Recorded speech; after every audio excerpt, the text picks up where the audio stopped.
世界万航台拢伫咱台湾新眼界。观众朋友，大家晚安，大家好，我是主持人黄平仁。就在等台风台要来进前，咱来关心一个重要的议题：碳税。碳税敢会受到我？无做生意、无开工厂，敢就无事吗？台湾进入国家发展新阶段，其实你我每一人拢爱斟酌听。今仔日好好来讨论。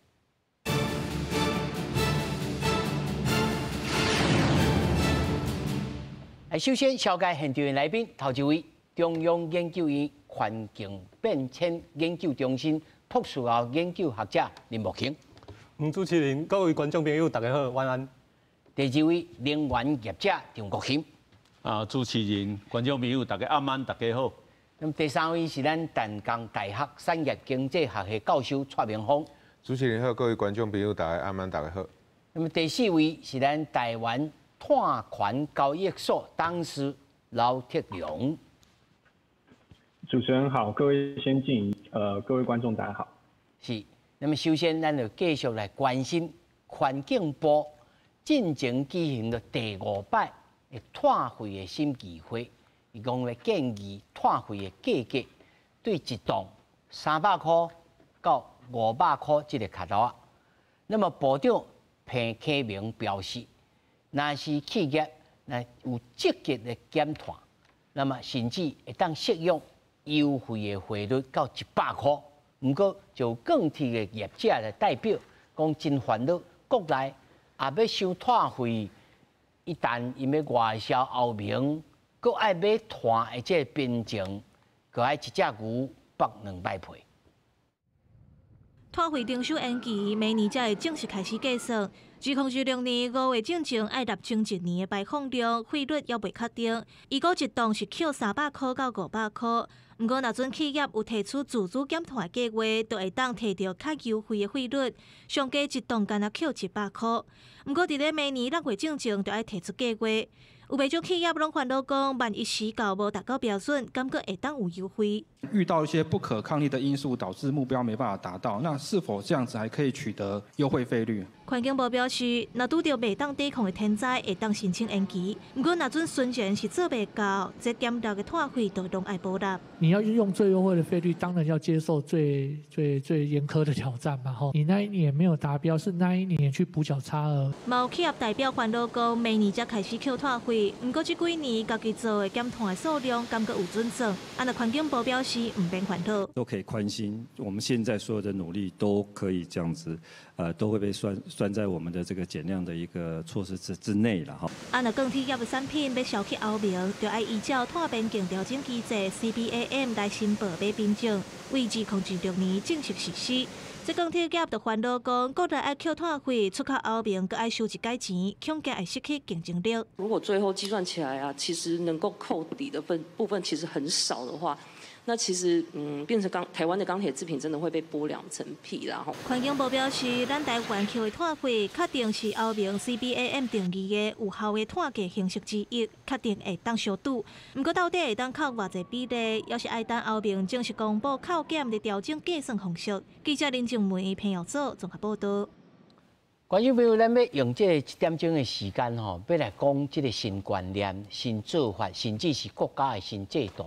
他拄佇休息室的時陣吼，咱就規個即個來賓啊，咧討論講，這種人啊減肥吼，也減超10幾公斤，所以呢，伊即馬有適用即個碳費無？可能吼，伊可能會扣即個碳費扣較少。像阮即個產教吼，可能碳費就無一定，因為甲你的生活方式嘛有關係。所以你本身是安怎，這是一種情形，然後。你的生產的情形又閣是一種情形。不過，咱要先互觀眾吼有一個概念，就是講，什麼叫做碳權交易？碳權交易是什麼？碳權交易所是要創啥物？首先，咱要連線來線頂吼，咱的這個劉鐵龍劉董事，嘛是中華經濟研究院的老師啊，劉老師，當時，你先甲咱解說一下吼，咱這個碳權交易所。咱普通人去交易嗎？還是什麼人來遮交易？交易的對象啊，这内面的这个交易的情形是啥物？好，那我简单说明一下，其实台湾的碳权机制已经做14年了啦，不是今年才或去年才做的事情，它早在2010年就开始做了。那谁可以申请碳权？就是如果一家公司或它的工厂没有被法规强制要求要减量的话，那基本上政府为了奖励它，只要你花钱去做投资去做减量，你都可以来跟主管机关，就是环境部这边来申请，把你的减的这个量转成碳权。那这个是一个奖励啦，其实就是鼓励大家去做减量嘛。那台湾的碳权可以卖给谁？最主要就是卖给在以前过去这10几年，最主要是卖给那个环评业者。我们台湾在做这个开发案的过程里面，要经过环境影响评估。那环境影响评估里面，如果对于温室气体，环评委员对你的要求，如果你觉得非常的困难，或最后在努力之后还是有点达不到，那事实上是可以透过购买国内其他人去帮你做减量的概念，你就是出钱投资他，他帮你做减量，那可以来抵环评的这个责任。那这是过去几年的状况。那不过在去年通过气候变迁因应法之后，我们要开始收碳费，所以台湾大概现在是500个工厂，大概281家企业是被碳费列管，强制要减量的。那另外一种可能性就是我们在设计的时候就考虑到说，这500家工厂本来就要减量，那如果他觉得将来被收碳费，不管一吨多少钱，他觉得太贵，然后他觉得有困难，那他可以去市场上去找是不是有比较便宜的碳权而且是台湾做的这个碳权，那就可以来抵他碳费的责任。那所以它其实初衷就是什么？初衷就是有这个被管制需求的人出钱或投资这一些没被管制的人做减量。那这样的话，因为减量都是发生在台湾嘛，所以其实对于台湾整体减量来讲都是有帮助的。那在这种逻辑底下，碳权交易所就是在促进这个交易啊，让想卖的人可以卖得掉，想买的人可以买得到，不要说想要去买个碳权还不知道去找谁买，也不知道怎么去做交易。那这个是碳权交易所它去年成立的初衷啊，它就是来帮忙做交易，让想买的人可以确定买得到。简单解释大概是这样。老师，我第2个问题因为他昨老师讲了2个名词，一个叫做碳费，一个叫做碳税。这个费甲税，有当是合约用，有当是佫分开用。啊，这是什么意思？咱一般人你会当讲互咱听没？碳税或碳费其实只有在台湾呐，在台湾这个环境或脉络底下才有这种分别啦。因为在国际上，人家看我们的碳费台湾是叫碳费，那国际上看我们其实就是碳税的一种只是它专款专用。专款专用的意思是说，你用气候变迁的理由去跟人家收钱，那你就只能把钱回去用在气候变迁啦。对。所以袂当讲，譬如讲，咱即马这食薰的人，咱该收这个税，去用伫中照，这袂使。袂使，这个台湾是袂使。所以咱这收这碳税的意思就是讲，因为这听起来就是讲我做无够，我来去甲做有够的人买，这就是因为这个搁咧大家搁咧拍拼，搁咧变迁嘛，所以讲好啦，用总量的这个概念讲，无恁来交易，来算做会当讲，咱会当讲是赎罪更的。我不太会用赎罪这个角度来谈，是因为碳权交易这个在国际上已经存在大概20-30年了。它真正的精神就是合作。它意思是说，有一些人真的很难做，你一直叫他减个60%他就是减不到嘛。那你是叫他准备转行嘛？那不合理嘛。所以他被赋予这个责任，他也愿意付出代价，那么另外一种可能性就是他跟别人合作，他出钱请别人帮他减，这个就是碳权交易的初衷跟本质。因为对于全球暖化这个议题来讲，它讨论的不是说哪一个国家减多少，是全球最后要控制住那个量。所以谁去减这一些，其实从科学角度来讲是没差啦。所以要有人出钱帮忙人家减啊。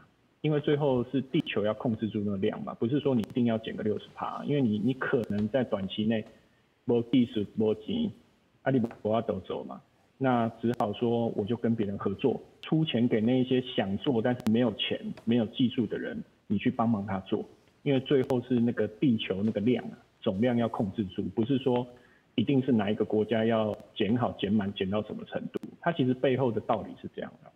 我会挑的吼，问这个赎罪券吼，就是讲碳权的这个交易吼，无关到道德，但是事实上，甲这个环境的伦理吼，环境伦理有关系啦吼。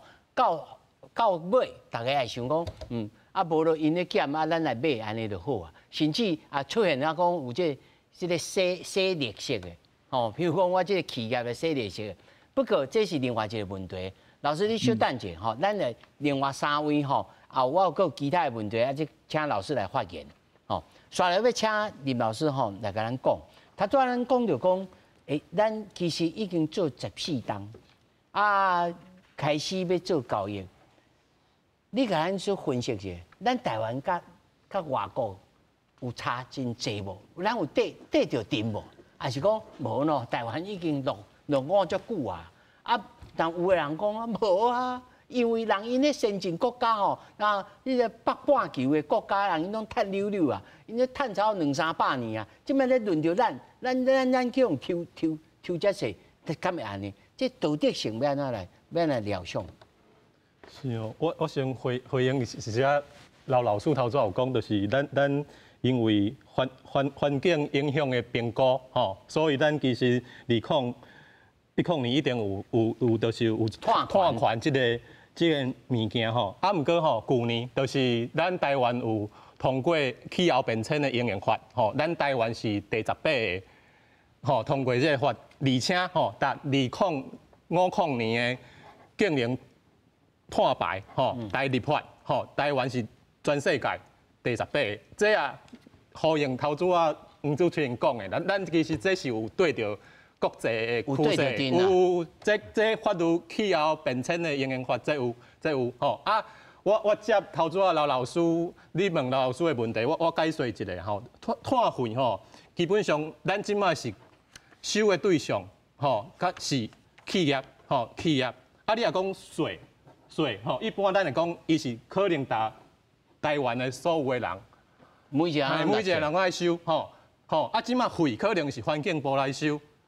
所以即摆我头拄讲迄气变法，伊内底有一个办法，即摆还未公告，伊有一个基金，上重要有12个主法，就是即个气变法是母亲就对啊，伊下骹其实有20几个，毋过环境部有公告12个关键的主法，其中一个基金的即个所在，较未公告的，还未，毋过这最重要，最重要的，毋过就是你的意思讲收迄钱拢放伫这基金内。对，所以迄安怎运用最重要的，我先讲到这税啥啦？税是讲可能是经济部、财政部来收，才统筹，统筹甲用，所以其实收的机关嘛无共款，收的对象嘛无共款，这第一个。第二个头拄主持人嘛有讲到总量的管制。即马在台湾无诶，佫无诶，这我甲各位报告，这2015年，咱的法律内底都是有相关的制度啊。毋过咱台湾就一直无实施。总量的管制，这是碳交易，碳交易。头拄有讲一个碳权，这该是主观性的。所以我讲。今仔这部其实讨论的议题足复杂、足严肃的啦，所以我讲，即马咱台湾这是主观性的，所以其实足侪制度咱对台湾无强制性哦，无强制性，无，就是讲我这个企业我较有良心，吼，我莫讲良心啦，讲我较先进，吼，我要来向这个政府主管机关讲，我会当有贷款，是，吼，这是我主观的，对，吼，但是伊有这个贷款了，敢毋当换做钱来做交易，对，敢袂使？这就是我回应你，你其实一开始有用一个足好的例吼，来举例，你就是讲，咱来运动，咱来减重，这要有方法，所以，即马咱其实有针对这种贷款的交易，咱其实台湾已经开发35种的方法，35种方法，所以我讲，你也真正，你个人，你减重，你可能要有一个方法。吼，有人来认证、来验证，你敢会互承认？你知我意思无？你若讲用你头拄一开始迄个例，我是感觉袂歹，就是讲你爱用方法，吼迄个方法爱大家去认同，你就会使有贷款，有可能，嘿，这是有可能，这是有可能的。所以才会当摕去讲交易。是。哦，这是头一个。下来我问吼，咱张张市长吼，这个法吼其实是应该安尼算。讲2025开始算起，2026收迄个贷款，嘿，收贷款。我知影的吼，譬如讲，即马连这个财务系统，今仔会请蔡老师来就是安尼，连这个公司行号内面吼，这个财务系统、这电脑系统咧做 ERP 的吼，一种系统，伊也开始咧讲，我会当帮你算啊，算这。即摆伫企业内面，或者是讲恁这业界内面，对着这个法，还是讲这个新的这个时代来临，恁是安怎来破败？对，你讲这就是讲吼，咱即摆企业吼，其实咧评估你这个公司好公司还是歹公司，较早咱看财报，哦，你公司一年收偌济钱，赚偌济钱。即摆除了财报以外，你拄则有讲到一个吼，迄个 CSG， 就是讲你这个公司伫这个环境头顶，你贡献偌济，吼，对这个环境的改善头顶，你贡献偌济。所以贡献偌济内底，你迄个要安怎？你若讲有法度做到甲这个碳的排放量减低，安尼你嘛加分，吼。所以这是对企业来讲。但是咱即摆过来讲，我想要来讲即个贷款，你拄仔在讲贷款，吼，贷费即个物件，是啊，咱要做即个物件，我想来咱今日想要，咱较早拢无，今日咱突然间要做即个物件，我想讲先来讲即个物件，是啊，咱要做即个物件，因为咱知影讲，咱即摆气候变迁，吼，热天愈来愈长，咱像咱台湾热天愈来愈长，是啊，风台唔知安怎，即要来无来啊咧？吼，风台，你像美国大水。野火愈来愈多，这就是气候变迁。气候变迁，就是咱迄个温度愈来愈悬。是温度愈来愈悬，地球温度愈来愈悬，就是咱迄个碳的排放愈来愈多。所以对规个地球来讲，即摆要安怎甲这个碳的排放降低，是一个足重要的议题。咱现在要设这个碳权的交易，要收这个碳费。主要就是要用这个商业的方式来帮忙咱甲这个碳的排放量降低。碳源其实足简单的，像拄则这个林先生讲的碳源其实伊甲碳税是无共的。伊这收是安尼哦，伊是看你的排放量，你的排放量啦，目前台湾的设计是安尼，你的排放量啦悬到一个程度，我就要甲你收碳费。你排放1公吨的碳。我就要甲你收偌济钱，像目前伊讲是300至500，这卡头，这是碳费，所以这是你卖，我都甲你收。咱拄则讲这个碳权交易所，咱这目前的碳权交易所，拄则您先是嘛在讲，咱这是叫做自愿性的碳权交易所。但是虽然是讲自愿性，其实嘛是因为制度逼你爱去做这个代志，因为是安怎？咱目前咱这个碳权交易所。未来要交易的碳权有2项，一个是低换抵换，用低换迄个碳权，另外另外是自愿减碳量的碳权。这个低换就是讲，像我较早伫电力公司，在做董事长，阮公司要增加发电量，所以阮经过环评。经过环评的时阵吼，因为阮要增加发电量，阮迄个碳排放会增加。会增加。啊，碳排放增加，我得爱想办法有迄个减碳的设施出来。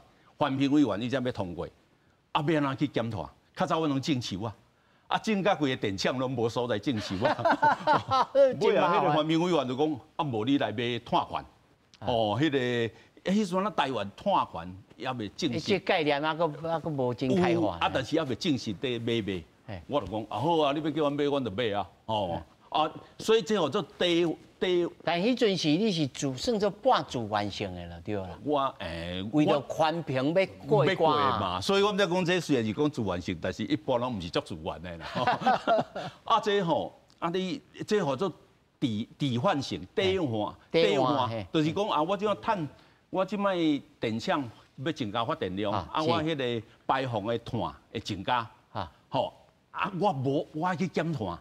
啊，减碳，我若讲无法度用其他方法，我只有来买啊，买这碳权，吼，所以这碳权内底讲叫做抵换型、低换型的碳权。啊，这种是自愿的。啊，但是自愿这种是安怎？就是讲，我公司内底，比如讲，即摆有台湾有一寡公司，伊的碳排放量无超过25000吨，所以伊就免交这个碳费，免交碳费，伊的公司内底，伊也想办法，甲伊这个碳的排放量。降低，啊降低落来了后，伊降低这个量，伊嘛会使摕出来卖，吼啊，所以这嘛是要趁钱，所以伊虽然是自愿性，其实是伊的交易方式啦，哦，自愿性是讲，伊这是毋是政府在管制，当然台湾是政府在管制啦，吼啊，其他国家这种自愿性的碳交易市场，毋是政府在管制，啊，你讲的拄则讲迄个管制性，迄就是讲我一个设一个排碳的。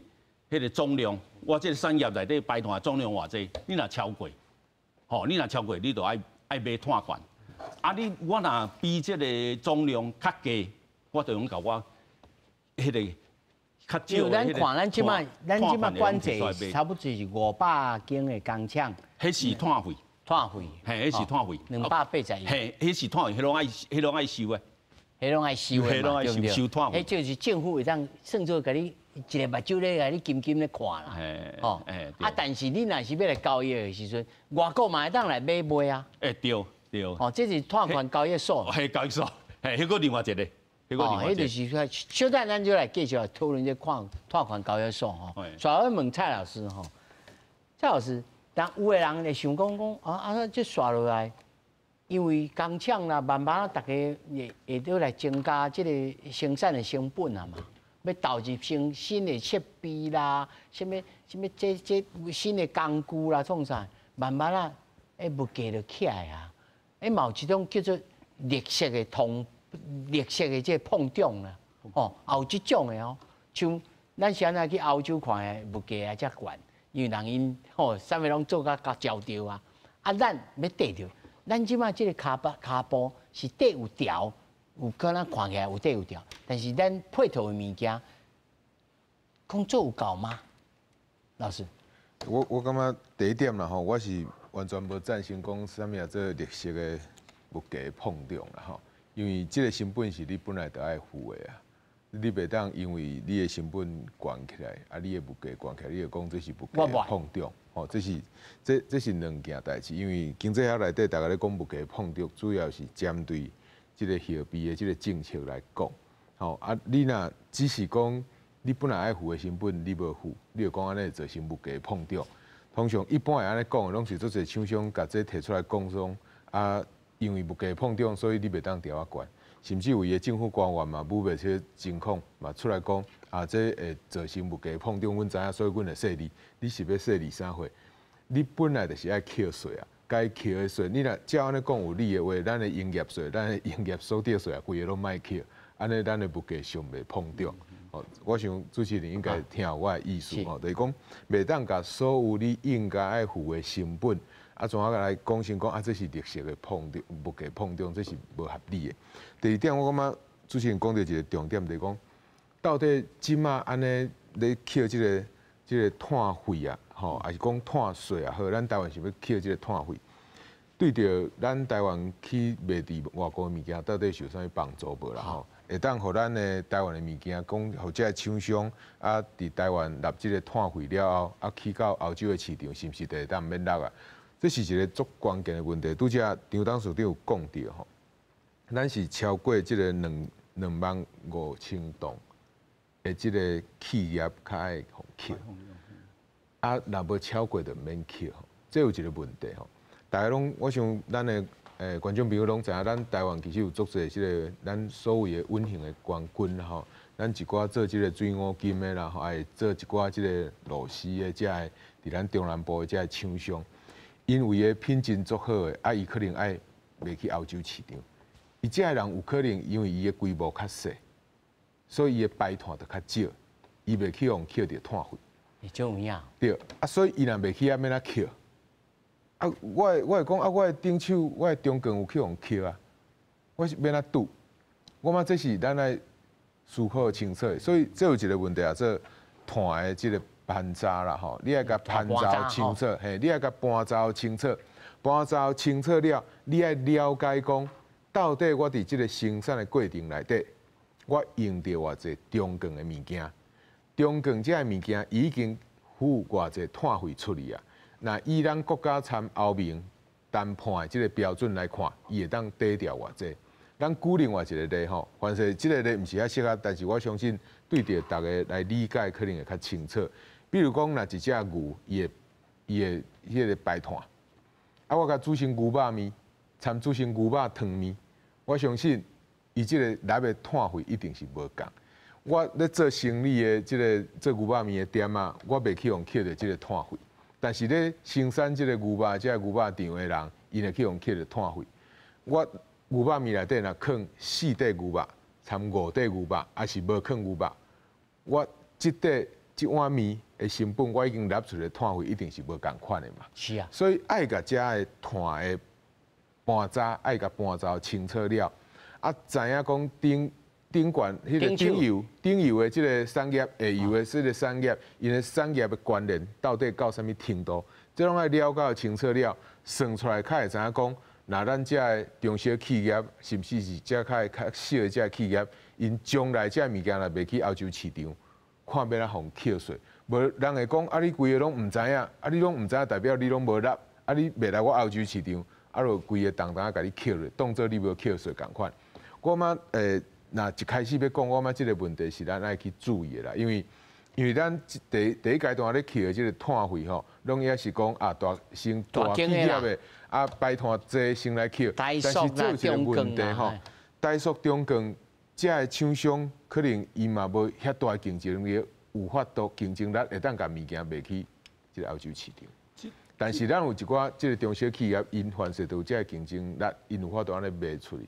所以我嘛，这个部分吼，可能爱甲爱理由清楚吼，安尼对着咱这个中小企业吼，卖去这个欧洲市场吼，也是甚至将来美国嘛来讨论这个部分，虽然因的法案暂时已经停落来啊，但是这若会当甲理解清楚，对着咱的产业的竞争力会较大的帮助。刘长，你要补充？是，我想这个蔡教授吼，讲这点是真好啦吼。啊，咱即摆是安尼吼，因为这个不管是碳费。吼，也是这碳权吼，其实拢是一个开始啦。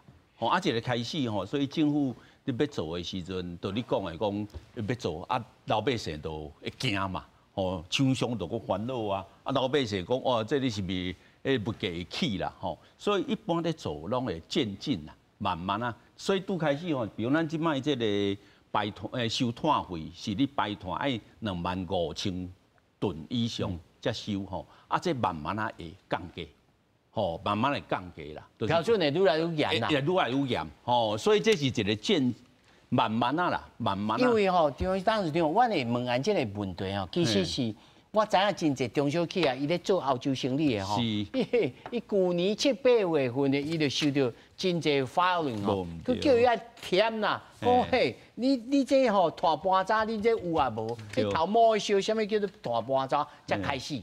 对，即摆你讲到这重点吼，即摆大盘查吼，即摆伫台湾嘛是一个足大门的生意啊。哦，迄吼，即摆哪像咧邮保险，你知道？迄足侪人嘛拢在做啦。吼啊，所以这个物件其实台湾是慢慢拢有在做啦。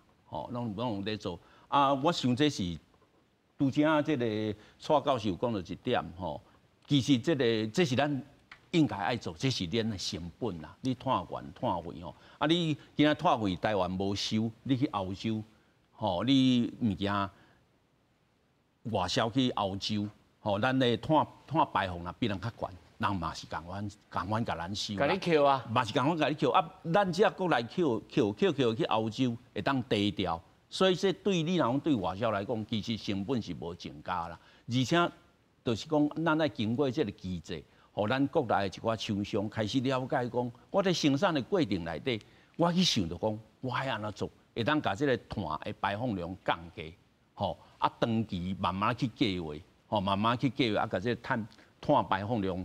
降低，因为这是一个国际的趋势，你去到倒，拢无法度倒过，拢无法度闪啦。无倒过，无倒过伊地啦。你讲你妈啊，我到台湾咧收这，我收。啊，若像我想到一个问题，咱睇伫电视，咱的新闻台内面咯，讲有一个业者举手讲，哦，啊你甲我收这碳费，啊我去欧洲，我买这冰镜，我一只牛我咧放2摆皮。迄是你若讲碳费来讲是无啦。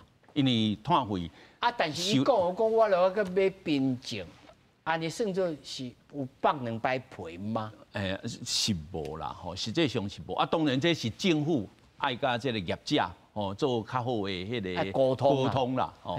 意识要改变啊，有一寡误解。当时你讲啊真艺术啦，但我要先邀请咱线顶吼老老师，咱老当时吼刘老师，我要先甲你请教吼。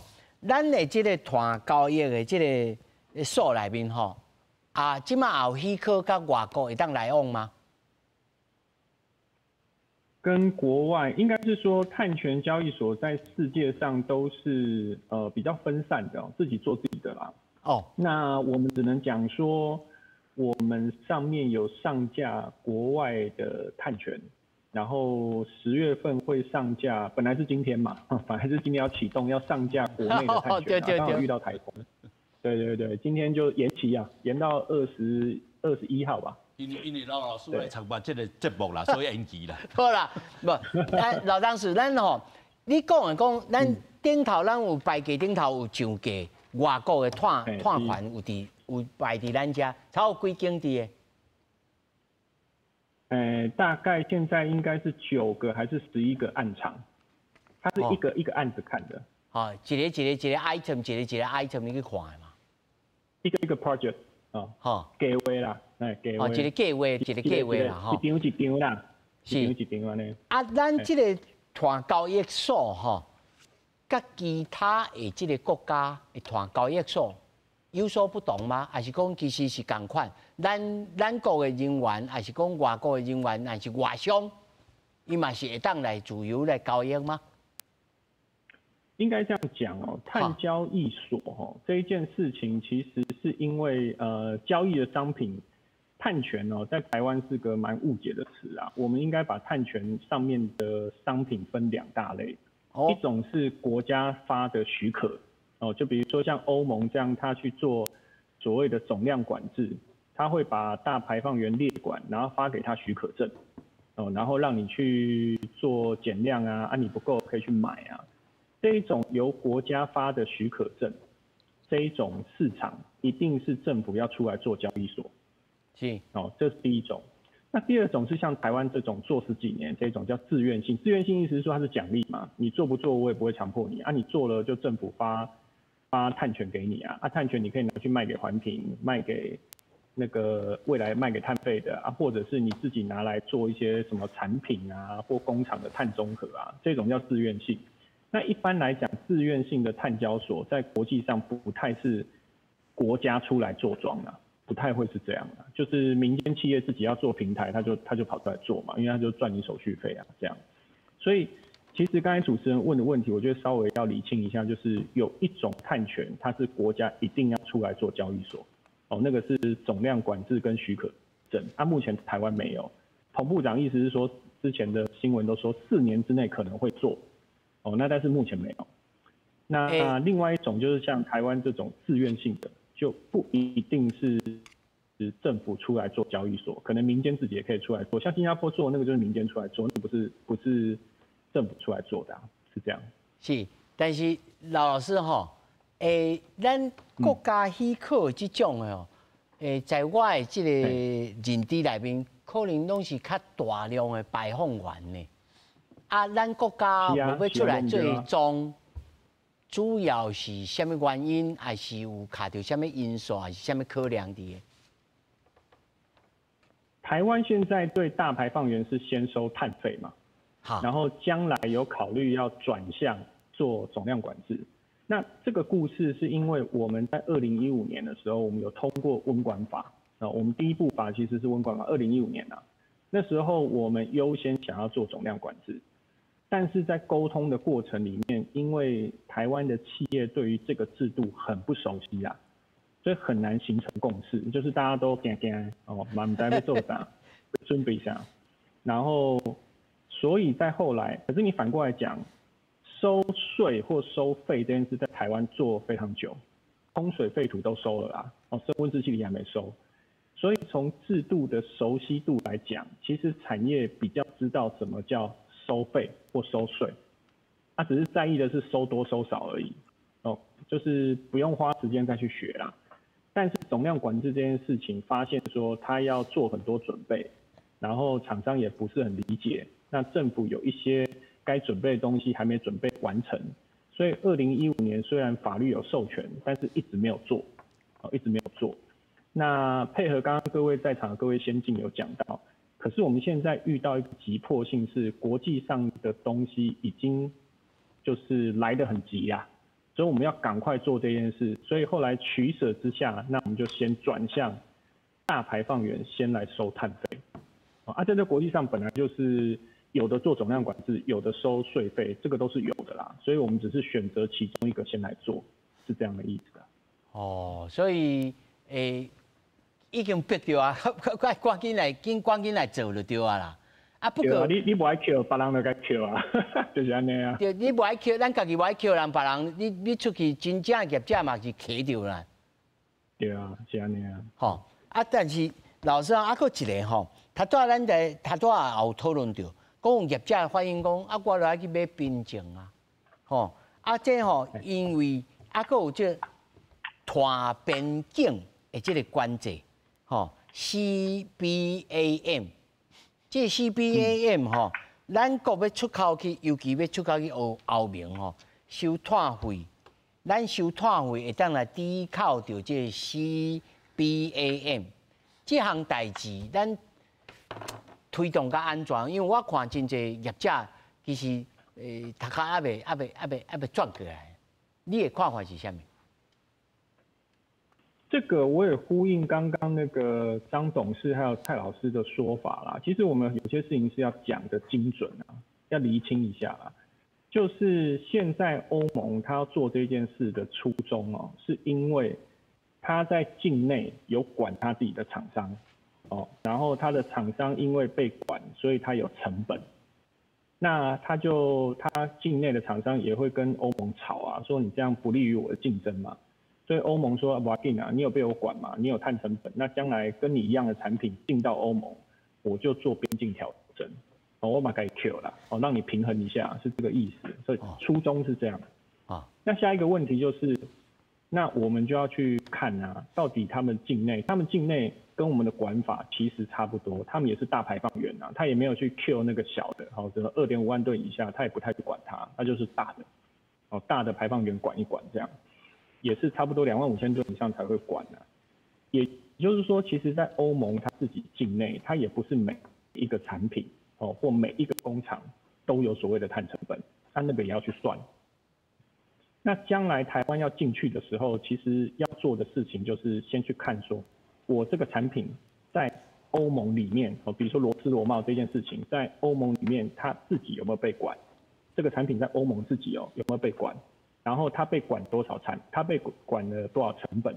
那最后我们才需要去比较那个成本的差异啊。比如说，假设有一吨钢坯好了，在欧盟里面，它一吨付出的碳成本如果是台币1000块，那台湾过去的那个钢坯，如果在台湾收的那个碳费是300或500，差人家500块，那你这个500块就要去买他们刚才讲那个凭证啊，去把这500块抵掉啊，是这个概念，就是让它公平竞争啊。但是现在有一个坊间很容易产生误解的2个点，第一个，到底台湾的碳费能不能抵对方的要求？其实，在他的法规里面，他就说可以了啦。他一开始就说可以，而且我们也跟欧盟那个官方确认过，他说，如果我们台湾将来收碳费，去到欧盟没问题，对，他说可以啊，赛啊，你只要是国家做的，他都认。移动已经丢了。你是自己花钱自己做很多事，那个他不认啊，他说那个你自己要做的嘛。但是如果国家要求你跟你收钱的这一种，我认，这是第一个。第二个很重要是坊间很多人很焦虑，就是误解一件事情啊，就是什么东西进去要缴钱，前提就是你那个产品在欧盟也有被管，它有成本，它才能要求你缴啦。是这样啊，但是其实现在很多我们担心的产品在欧盟自己是没有成本的啦，是没有成本的。所以阿公唔当欢乐甲遐去啊。对啊，你旁边欢乐，你都没有把它搞清楚之前，你就很担心嘛，你就一直想东想西啊。因为欧盟现在第一阶段它是这样，它叫你先把你产品的排放量，像刚才蔡老师讲要盘查那排放量先报上来，它在立法说明讲很清楚，是因为他没有你的资料，所以他叫你第一阶段先把资料交来。交来是不是代表这些量将来要缴费？没有，这是2件事。第二阶段，你就是看说，那你这个产品进到欧盟啊，欧盟在他自己当地在生产，比如说螺丝螺帽的时候，有没有要缴碳的成本？那我先跟大家讲一件事，螺丝螺帽绝大部分都是用电铸，就是用电去压那个盘丝跟铸造。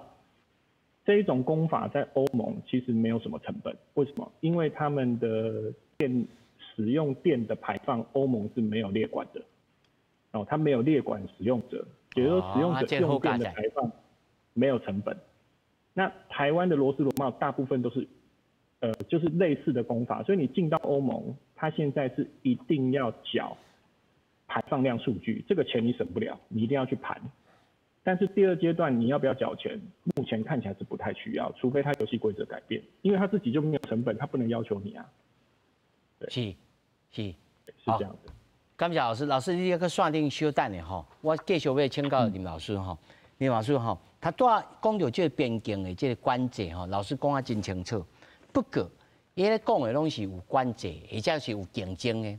若是我自愿的碳权。我做甲好心着，结果我要卖去到后面佫甲我收这碳凭证，叫我出钱。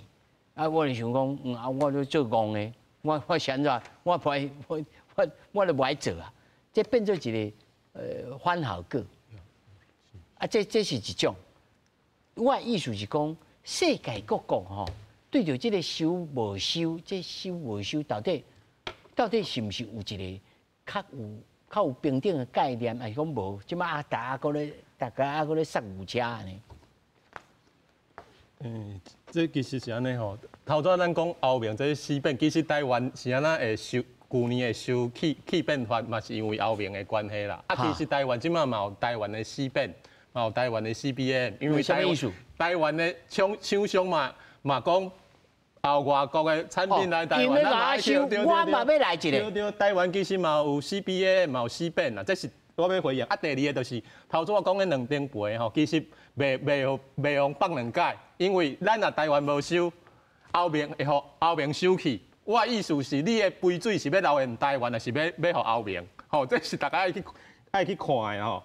第三个是安尼，头先迄老师有讲，后面可能即马。扣的可能是伊家己后面联名内底有收的产业才会收，毋过这是安尼，因为即马美国慢慢伊嘛会收法，也是讲美国有的州伊其实慢慢开始实施这碳的管制啊，所以我讲其实台湾的产业爱去思考一件代志啦，就是后面无收，其他的所在会收袂，也是讲后摆。这就是我他咧问的啊，就是讲，即马我是来，我提醒大家，就是提醒就是台湾的产业啦，吼，啊，毋过头早，我感觉主持人有问的一个最重要的问题是配套的问题。配套我感觉最重要，我爱回应一个吼。第一就是讲，爱做破的搬早无毋对，吼。啊，第二个，你啊大企业可能伊的能力较无问题，大企业较无问题。你啊中小企业，所以即马像台积电，伊其实拢是以大带小。以大带小，你就是爱带。你我供应商，你就爱跟做。所以一定以大带小。第二，政府伊可能要有一个较好的数位的转型，还是讲资讯的系统，吼，大家去找嘛，去找，还是讲伊会使去整合各个部门的资料，这最重要的，吼，这最重要的，这就是配套。特别是对这中小的企业，哦，我感觉数位的转型。资讯系统资讯的系统，爱大家爱流通啦。对，爱流通，爱去整合。我来定定看咱节目。对，啊，第三，就是最近毋是有卫福的部长讲，什么环境部你做这探管制对阮医疗的业有影响，所以我讲就是安尼，因为头先咱嘛有讲到，台湾的产业无一定对这种碳的管制，伊有熟悉也是安那，所以。这就是咱爱甲医疗业来沟通啦，啊，伊也能力也无够，咱看安那政府安那来帮助伊。而且这是大个企业无，你也有诶像就是你也真正像咱最近电价要起嘛，还是讲你即马，还是讲真正因为咱若收碳费，咱诶物价也起来，有足侪迄。社会团体，伊其实影响足大个呢。也是讲像进前个教育部啊，我会记哩，教育部嘛讲，伊即马电费，也是讲阮代来讲好，我代做工课，阮电费即马嘛是起啊。啊，问题就是教育部本身家己爱甲环境部来合作，吼，也是讲政府老师前几日写一电费起15%，业者。所以你也问我的主张，我是感觉，就是应该收爱收，毋过政府你爱嘛是爱担迄个部会，你爱有经费互因帮助伊转型，嘿，安尼大家该斗阵提升啦，嘿，我意思是讲你啊，但是哦，林老师你讲这吼，大家拢变做大家拢爱钱啦，但是每一个人拢手拢摕出来，我要想问蔡老师，老师这个吼。电费即摆起超15%，吼啊！有人心态就是讲，起15%，你税啊，甲我收，啊，佮扣，即摆佮甲扣这碳费。新的这个企业，伊在变迁的过程当中，我一边我要生存，咱会当体谅讲伊要生存，你也哀也好，吼。但是这心态要安调整，啊，政府要安怎辅助这企业讲，啊，要做较公平。其实政府若要做较公平，一定对别人有无公平的所在啦吼。因为其实咱都要讲着讲，即个碳费也好，还是讲要碳要安怎去扣税也好，其实参电价是有足大的关联性的。今仔讲较坦白的，你电价若比我悬，你排碳会济吗？你电价若比我悬，你会甲开袂着冷气就开咧，那当做毋免钱的。哦，咱会看到街仔路有足侪咧卖衫的，对啊。街仔路有足侪咧卖衫的，你迄个电费，啥啊？你会当毋免关门啊，行过那像袂输外口吹冷气安尼。所以其实你电价若会当慢慢啊提升，慢慢啊甲提悬，这就是咧帮助咱的企业转型。毋是讲我甲你扭起来了，我甲伊补助你，我若扭起来了，甲伊补助你，你永远都饲袂大汉，你永远都无法度转型。所以咱的电价本来就爱去反映咱能源的成本啊。我敢若讲反映成本尔。无要讲爱安怎去甲定价给我悬哦，得反映成本，安尼上基本的要求。你若有法度甲慢慢甲给我悬起来，安尼即个时阵，我用电的成本就增加啊。我若淡只安尼生产袂好，我自然我就会当卖生产啦。嘿，前几工嘛，咱即个因为咱电价起讨15%、14%嘛，对着特定的一寡企业啦，吼，安尼企业呢。咱工业总会吼，因都发一个声明，就讲啊，因为安尼吼，所以因碳费也要甲扣，啊，即个电价也要甲起吼，怎啊互伊的利润怎啊无伊？若照安尼讲的话，因的利润是因为咱无甲电价起好悬，因靠利润。咱电价若起起来，因就无利润啊。这就变成讲咱台湾政府咧帮助因做这无公平的竞争，安尼是万万不可的。所以，若真正有这个企业，咱会当安尼想吼，因为咱政府是爱整个来思考啦吼。你互这个无法度继续生存的企业，互伊知影讲，其实伊无法度继续生存啊，伊应该慢慢啊退场。台湾毋是欠工吗？这个工人就有法度去其他的这个厂商遐上班啊，啊，这个企业就袂甲继续安尼用电，袂安尼用电，你就袂欠电。大家感觉台湾欠电，啊，煞无爱互电价起好悬，啊，台湾永远嘛欠电，所以其实你若电价起较悬的，我相信有真侪企业，这个碳费自然就会减落来啊。而且佫通好趁钱。对，所以这是一个良性的这个循环啦。当然有真侪人会感觉讲啊，你安尼讲我听袂落去，讲迄是啥物话，但是你爱详细去思考啦。什么种的厂商有能力卖去外国，卖去欧洲市场？这个厂商伊卖去遐，你伫台湾拄则真侪来宾拢会讲着，你台湾无甲扣，欧洲一定甲你扣。像咱欧洲来扣这个税，上基本的观念，就是我无爱形成这个无公平的竞争。我后面袂当讲我扣我国内来，我这个联名内底的厂商，啊若无伫我联名内底的厂商。啊！伫咧我联名外口，伫中国、伫台湾的厂商，因生产拢毋免去碳税，还是毋免因为即个排碳来纳钱，这是无公平。所以伊要甲诱我济尔，伊根本毋是要甲你加收钱。我伫后面的厂商，我需要纳100万的税。你对台湾卖来，你若拢无纳着这个税，你嘛爱纳无济。安尼你的成本参我国内的厂商较有法度公平竞争嘛？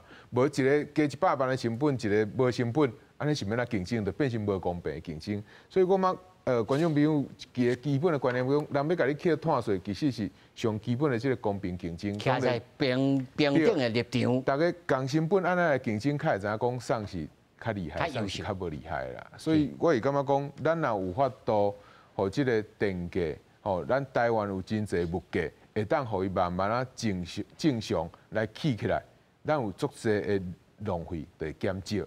其实。电价起起来，就是上好的这个节电的这个奖励啦。因为你电价愈悬嘛，我若电用了愈省，我是毋是就省愈济？这是另外一种的奖励嘛。所以我嘛看大家是。是啊。哦，我要先来连线顶吼，啊，小等才有张董事长做最后这个结论哦。林老师，刘老师，咱上后尾吼，你稍2分钟的时间，你会当吼上后尾甲咱画一个图吼。是咱交易所吼，未来这前景是啥物？啊，然后对着咱国内这个企业的这个文化，吼，企业对着这个减碳的这个概念，有通啥物帮助？咱交易所？交易所现在的任务哦，因为它其实是偏向是政策工具啊，虽然说它是用那个公司的方式是。来成立，但是它是被赋予一个政策任务，说在现在收碳费的这个阶段，它扮演的是帮助这一些没有受到碳费列管的哦，这个大概占台湾排放量46%哦，没有被列管到的，他们可以有一个诱因，说自己出钱去做减量，然后拿到碳权之后拿到交易所上去卖哦，他因为有这个诱因，他才会减量嘛，不然法规没叫他减，他不会去减啊。那只是说，在初期的阶段，它的需求哦，谁要去买，就是碳费或环评。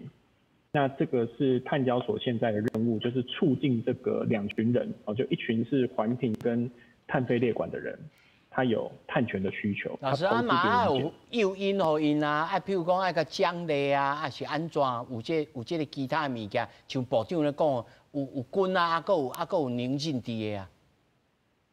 这个是另外一个问题啊，就是说对于被列管的人有没有其他的资金来帮忙他？那目前部长是提出3个基金呐，就是已经拉那个国发基金下水哈，就是国发基金要出100亿，成立什么绿色成长基金，这第一支哦。那再来是说跟金管会，然后还有想要跟这一些保金的系统去做结合，找一些钱来成立绿色金融创新基金，这第2支。第3支当然是收碳费，本来就有一些钱嘛，那收完碳费之后，还会找一些业者一起来帮忙，所以成立第3支台湾净零基金啊。这个就是刚刚其他老师或其他先进有讲，就是除了我们有碳费是比较像棍子哦，我叫你要减量，叫你要转型，但这3支基金比较像是说，那我会用不同的管道补助你，如果你愿意投资做减量，像最近经济部也在努力嘛，他要做那个产创条例的修改哦，他让那个如果你愿意出钱去投资比较先进的节能技术，我让你抵税啊。